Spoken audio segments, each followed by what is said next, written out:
ಹೆಸರು ಚಂದ್ರಗಿರಿ ದಿಂಡಾವರ. ಸ್ನೇಹಿತರೆ, ದಿಂಡಾವರದಲ್ಲಿ ಒಂದು ವಿಶೇಷವಾದ ರೋಗ ಬಂದಿದೆ.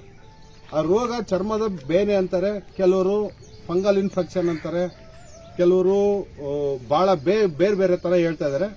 ಆದ್ರೆ ಇದು ಬಹಳಷ್ಟು ಜನ ಹೇಳೋ ಪ್ರಕಾರ ಅರ್ಧಕ್ಕರ್ಧ ಜನಕ್ಕೆ, ಇಡೀ ದಿಂಡಾವರದಾಗ ಅರ್ಧಕ್ಕರ್ಧ ಜನಕ್ಕೆ ಬಂದಿದೆ. ಇದು ಒಬ್ಬರಿಂದ ಒಬ್ಬರಿಗೆ ಅಂಟ್ಕೊಂತಕ್ಕಂಥದ್ದು ಅನ್ನೋ ತರಕ್ಕೆ ನಮ್ಮ ಜನನೇ ಹೇಳ್ತಾವ್ರೆ. ಕೆಲವರು ನನ್ನ ಪಕ್ಕ ಮಲಿಕೊಂಡ್ರು ಅವನಿಗಾಗಿದೆ, ಅವನ ಪಕ್ಕ ಮಲಿಕೊಂಡ್ರು ಅವನಿಗಾಗಿದೆ ಅಂತ ಹೇಳಿ ಒಬ್ಬೊಬ್ರೆ ಹೇಳ್ತಾವ್ರೆ. ಇದನ್ನ ತಾಲೂಕು ಆಡಳಿತ ಅಥವಾ ತಾಲೂಕು ವೈದ್ಯಾಧಿಕಾರಿಗಳಾದಂತಹ ವೆಂಕಟೇಶ್ ಅವರು ಗಮನಿಸಬೇಕು. ಹಾಗೆ ಜಿಲ್ಲಾಡಳಿತ ಇದನ್ನ ಗಮನಿಸಬೇಕಾಗುತ್ತೆ. ಯಾಕಂದ್ರೆ ಇದು ಒಬ್ಬರಿಂದ ಒಬ್ಬರಿಗೆ ಆಡ್ತಕ್ಕಂಥ ಅಂಟು ರೋಗ ಆಗಿರೋದ್ರಿಂದ ಇದನ್ನ ಅತಿ ಬೇಗ ಎಚ್ಚೆತ್ಕೊಂಡು, ಆಮೇಲಿಂದ ಜಿಲ್ಲಾಡಳಿತ, ಸರ್ಕಾರ ಇವನ್ನೆಲ್ಲ ಎಚ್ಚೆತ್ಕೊಂಡು ಇದನ್ನ ಅತಿ ಬೇಗ ಗಮನಿಸಬೇಕಾಗುತ್ತೆ. ಗಮನಿಸಿ ಈ ನಮ್ಮ ದಿಂಡಾವರ ಭಾಗದ ಆರೋಗ್ಯಕ್ಕೆ, ಜನಗಳ ಆರೋಗ್ಯಕ್ಕೆ ಔಷಧಿಗಳನ್ನ ಕೊಡಬೇಕಾಗುತ್ತೆ.